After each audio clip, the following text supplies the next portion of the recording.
আমি স্মিতা। আমি এলাম আজকে আবার একটা ইনফরমেশন দেওয়ার জন্য, যেটার একটা প্রি ইন্টিমেশন ইন্ট্রোডাক্টরি ভিডিও দেওয়া হয়েছিল।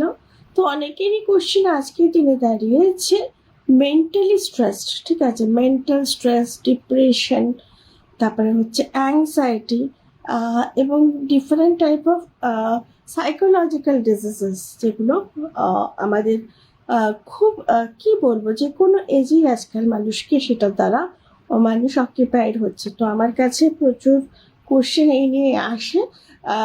আমরা জানি এই মেন্টাল স্টেবিলিটি, তারপরে যে সাইকোলজিক্যাল প্রবলেমস, এগুলোকে ডিনোট করে এগুলোকে আমাদের ডিনোট করে হচ্ছে মুন বা চন্দ্রমা বা চন্দ্র ডিনোট করে। তো সেক্ষেত্রে সবসময় আমরা কি বলি না, তোমাদের চন্দ্রমাটাকে স্ট্রং করো, মুনটাকে স্ট্রং করো, তার রেমেডি করো। বাট সেটা বলার সাথে সাথে আমি আজকে একটা ইনফরমেশন শেয়ার করব, কেবলমাত্র কি মুন স্ট্রং করলেই সেটা হয়ে যাবে? এটা আমি অ্যাস্ট্রোলজিক্যালি আমি আমার ক্লায়েন্ট এবং ভিউয়ার্সদের সাথে শেয়ার করলাম না। মুন স্ট্রং করার সাথে সাথে আমি তোমাদের একটুখানি নলেজেস দিতে চাই। তোমার থার্ড হাউসটাকেও স্ট্রং করতে হবে। থার্ড হাউস মানে as per astrologically third house বলে হচ্ছে কমিউনিকেশনের জায়গা, মেন্টাল ফোকাসের জায়গা, আরও কিছু কিছু ফিচার্স অনেক আছে থার্ড হাউসে, কিন্তু এই দুটো জায়গাকে আমি ইউজ করলাম, কেননা আজকের ইনফরমেশন হচ্ছে আমার এই দুটো জিনিস নিয়ে। তো সেক্ষেত্রে আমি বলবো, চন্দ্রমা যখন উইক হচ্ছে, কেবলমাত্র সেই চন্দ্রমা বা মুনকে স্ট্রং করলে হতে হবে না, করলেই হবে না। তোমার থার্ড হাউস মানে কমিউনিকেশন, অকুপেন্সি, মেন্টাল ফোকাস অনেক বাড়াতে হবে। তুমি যদি চন্দ্রমা উইক হয় এবং তুমি কি হবে, সাইকোলজিক্যালি একটু ট্রমাটাইজ হবে, মেন্টালি উইক হবে, তোমার ডিসিশন সুইং করবে, মুড সুইং করবে।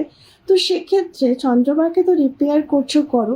আমার বক্তব্য অনুযায়ী তোমার থার্ড হাউস মানে তুমি তোমার কমিউনিকেশনের স্কিলটাকে বাড়াও, খালি বসে থেকো না, অকিউপাইড থাকো, মেন্টাল ফোকাস বাড়াও, বিভিন্ন কাজ করো।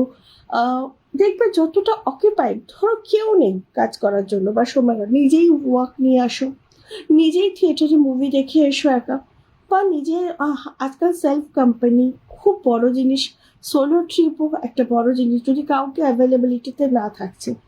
রেমেডি স্টোনস বা যা কিছু আছে সেগুলো তো করবে, বাট যখনই দেখছো যে কেউ তোমায় বলছে তোমার মন স্ট্রং নয়, তোমার মেন্টাল ট্রমাটাইজ হচ্ছ, তুমি ডিপ্রেশনে যাচ্ছ, তখন তুমি কিন্তু তোমার ওয়ার্ক বাড়িয়ে দাও, তোমার অকুপেন্সি বাড়িয়ে দাও, যা কিছু যেটা তোমার ভালো লাগে, হোয়াট এভার। তাহলে চন্দ্রমা মানে মনকে স্ট্রং করতে গেলে আমাদের থার্ড হাউসটাকে ব্যালেন্স করতে হবে। সেক্ষেত্রে মনের রেমেডি তুমি করতে পারো, কিন্তু as well as third house মানে কমিউনিকেশন, অকুপেন্সি বাড়াতে হবে, মেন্টাল ফোকাস বাড়াতে হবে, অকুপাইড থাকতে হবে। আস্তে আস্তে মনের যে স্ট্রেংথ বা লেভেল ঠিক হয়ে যাবে। এই ছিল ছোট্ট ইনফরমেশন আমার ভিউয়ার্স অ্যান্ড ক্লায়েন্টসের জন্য। আজকে নেক্সট ভিডিও নিয়ে, till then bye bye, good night.